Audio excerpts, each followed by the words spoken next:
આ બધું ચાલુ જ રહે છે.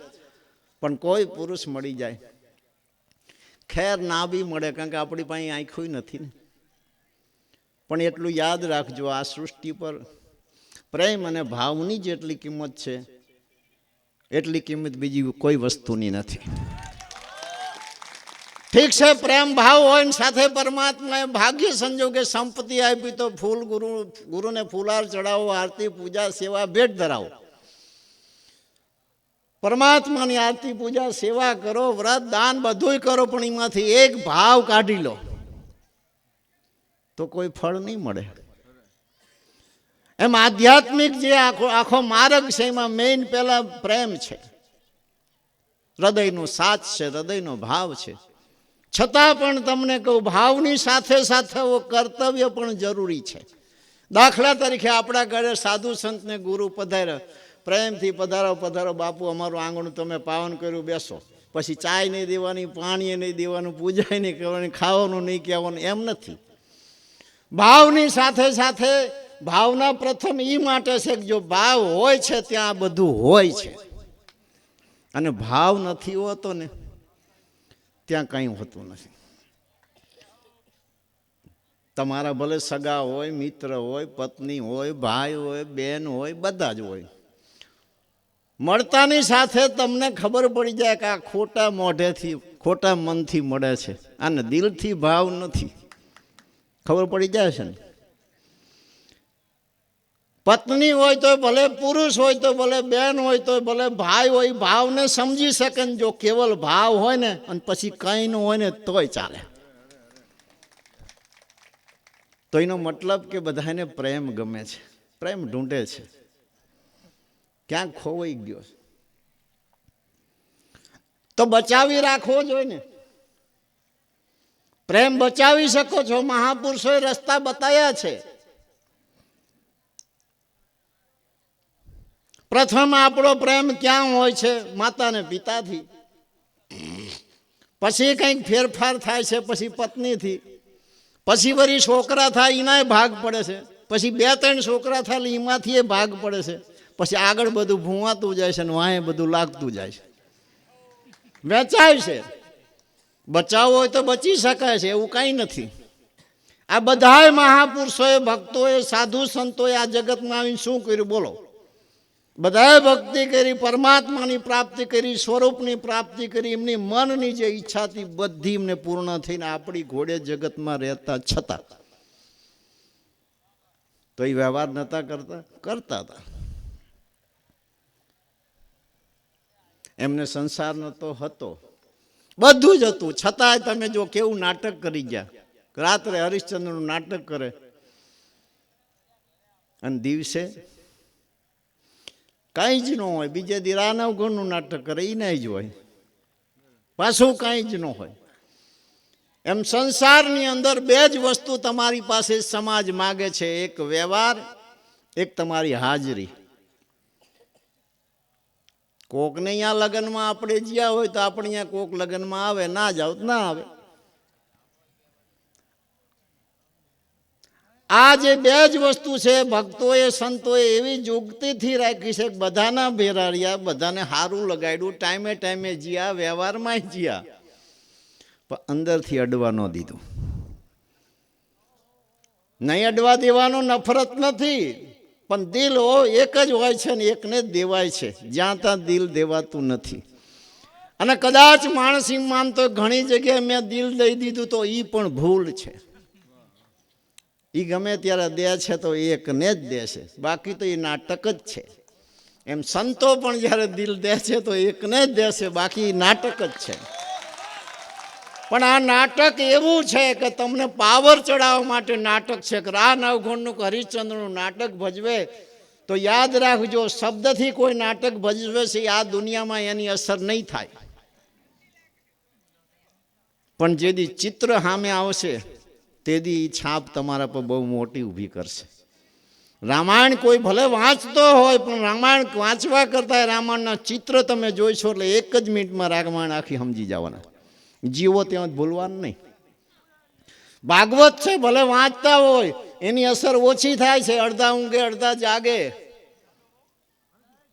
પણ જો ભાગવત ચિત્ર રૂપમાં જ્યારે તમારી સામે આવે, કોઈ ખેલ ચિત્ર રૂપમાં આવે ને એની જે છાયા તમારા મન ઉપર પડે છે, તો એવા પણ આપણા ગુજરાતના દાખલા છે કે જે દિવસે ભરતશ્રીનું નાટક ભજવાણું, જે દી હરિશ્ચંદ્રનું નાટક ભજવાણું, તે દી રાત્રે પણ ફકીરી લેનારા માણસો ગુજરાતમાં હતા. નાટકની કેવી અસર છે. એમ આ પણ સપનાની એવી અસર છે કે જ્યાં સુધી જાગે નહીં ત્યાં સુધી. નાના હતા, ઢીંગલા પોતી રહીમાં, ગાડીઓ, નાના નાના મકાન બનાવ્યા. કોઈએ ઢીંગલી લઈ લીધી તો રોયા પણ ખરા. ઢીંગલી કે રમકડું લેવા મા બાપ અરે બહુ જ મહેનત કરી, રોયા, બાજ્યા, પૈસા નહોતા તોય.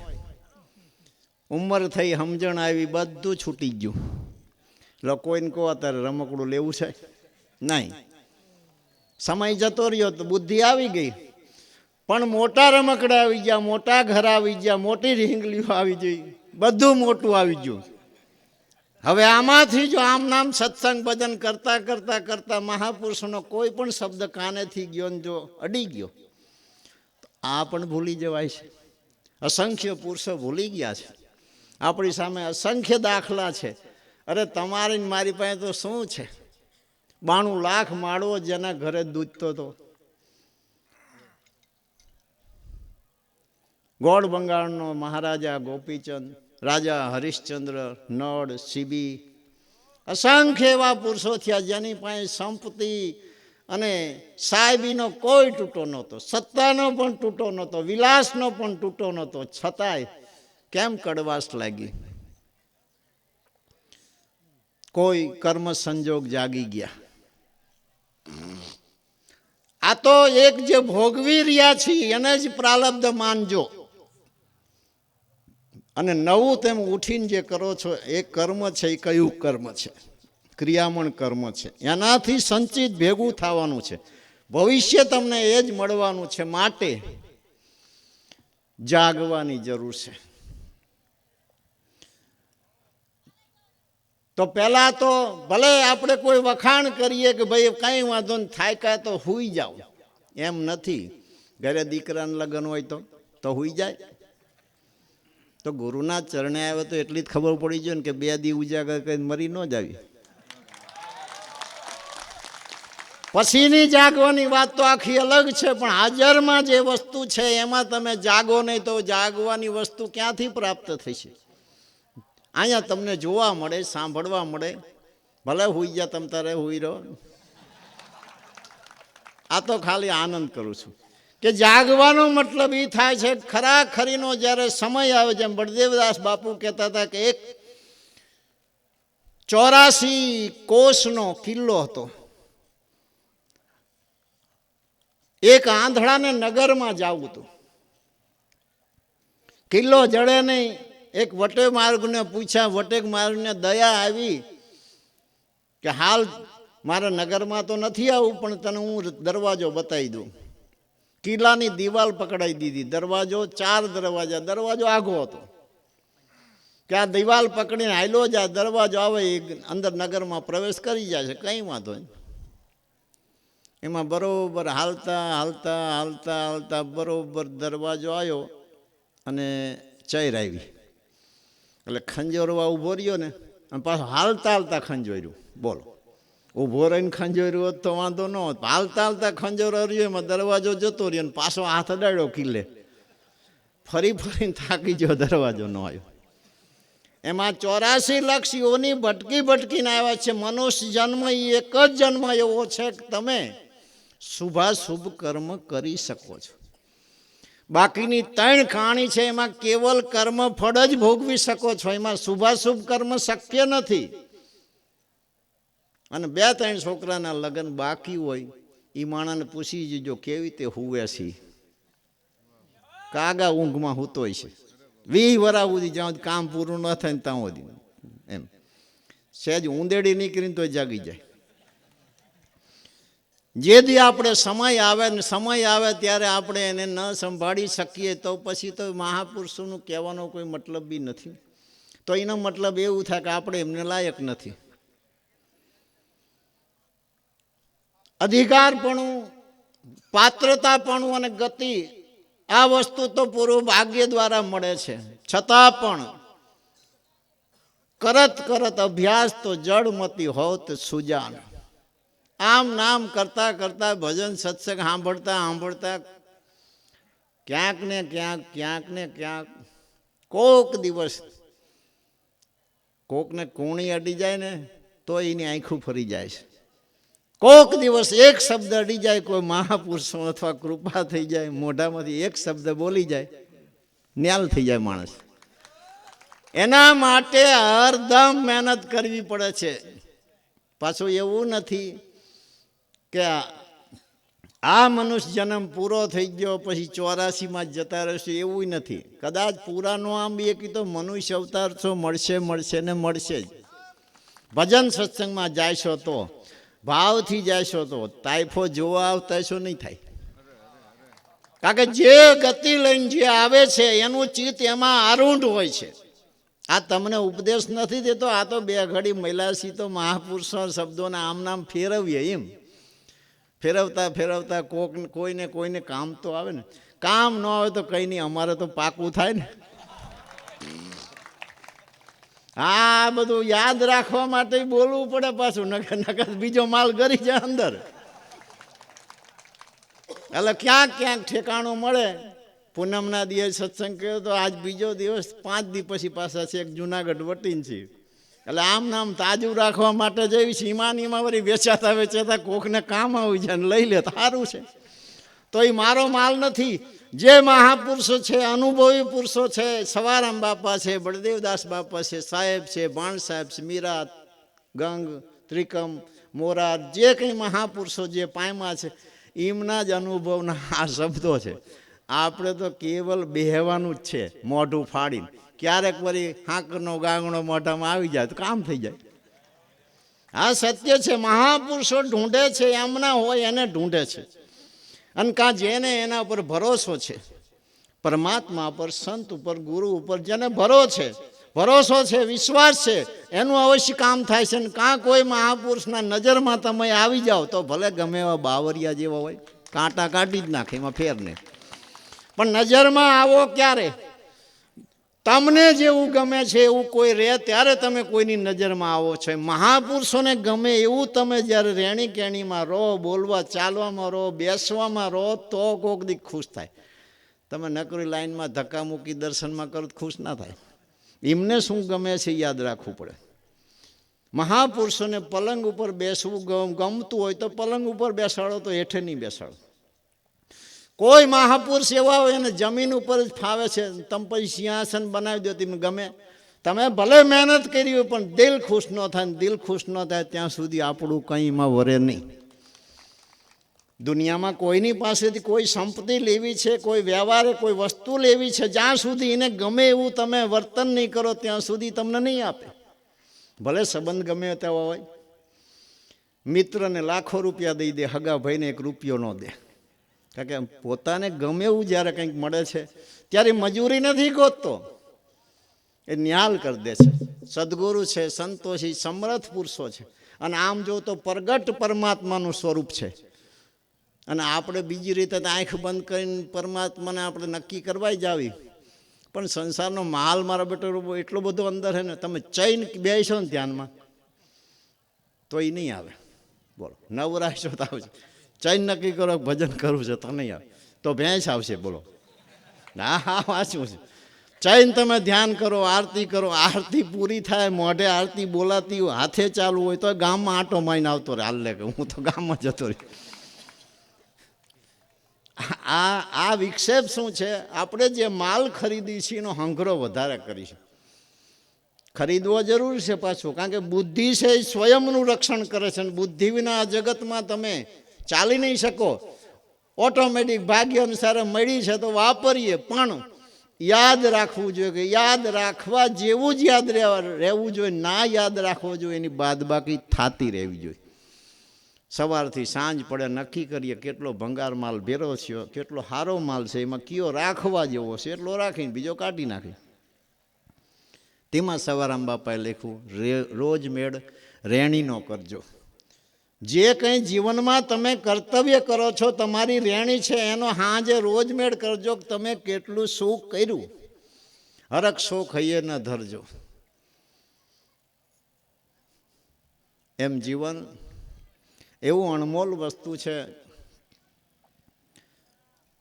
આપણને એવો પણ વિચાર આવે કે સાધુ સંતોએ આવું આટલું બધું શું કામ કીધું છે. પણ યાદ રાખજો, જેદી દયા છે એ ધર્મનો મૂળ છે. અને મહાપુરુષો અવનીમાં આવે છે પરમાર્થ કારણે જ આવે છે.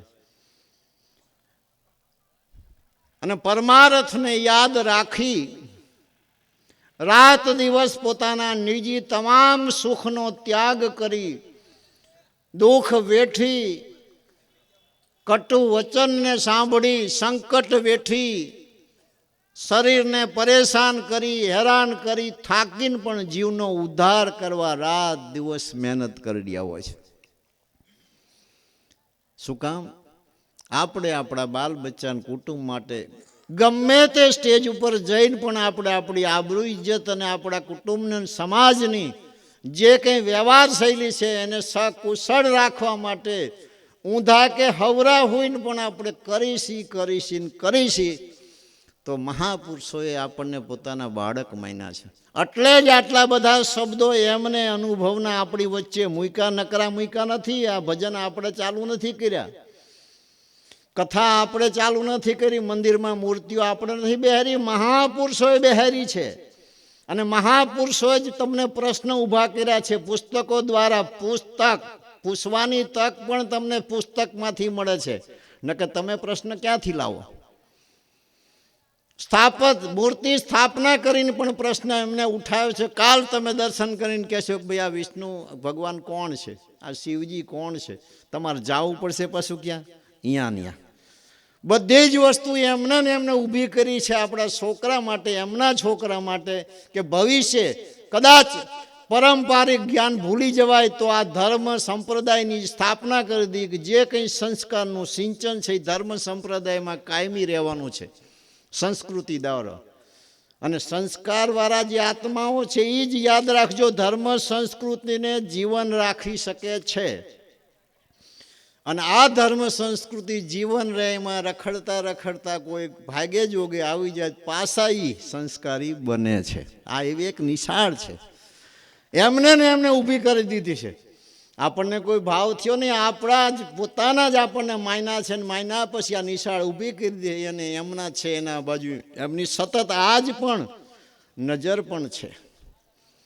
એ જતા નથી રહેતા કોઈ પુરુષ, આજ પણ બધા પુરુષ હાજર છે. આટલી મોટી સંખ્યામાં બેવાલિયા હનુમાન પ્રાણ પ્રતિષ્ઠા તિથિ નિમિત્ત આટલી મોટી સંખ્યામાં આપ અહીંયા હાજર રહ્યા.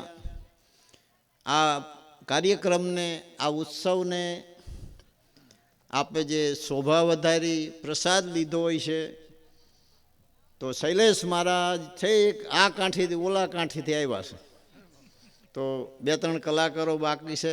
શાંતિથી બધાને ભજનનો પણ લાભ મળે, થોડો સત્સંગનો લાભ મળે. એ નિમિત્તે વિશેષ કંઈ નહીં કહેતા ગુરુ મહારાજના ચરણોમાં કોટી પ્રણામ કરવાની સાથે જે કંઈ ઉગ્રભાગી મહાપુરુષોની સાથે સંગમાં આવ્યા છે યાદ તો આવે ને, કે ના આવે? આવે. તમને કોઈ આખી જિંદગી ખોડામાં રાખીને ખવડાવ્યું હોય, માથે હાથ ફેરવ્યો હોય ને આ દુનિયામાં જાય યાદ ના આવે?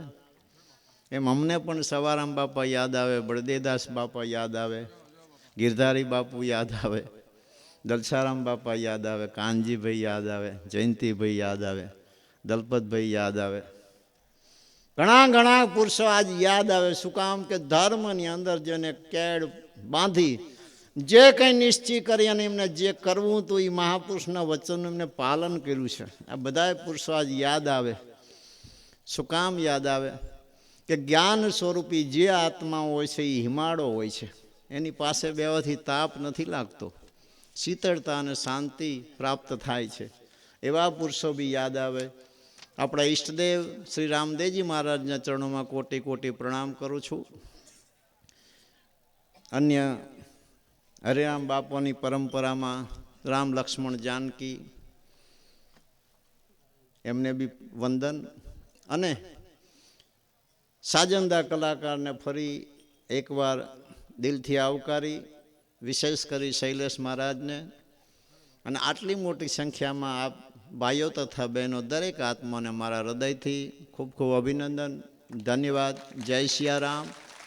મારા અંતરની શુભ આશીષ આપ સદાના માટે સુખી રહો, ખુશી રહો. અર્જણભાઈ સામે બે ગયા ને મજા આવી મને. હો હા હા, પ્રેમી સામે બે ને એક હોય ને તો કાફી થઈ જાય. હા, પ્રેમીને તો એક જ જોઈ ને, ઝાઝા જ જોઈ નહીં, ખોવાઈ જાય.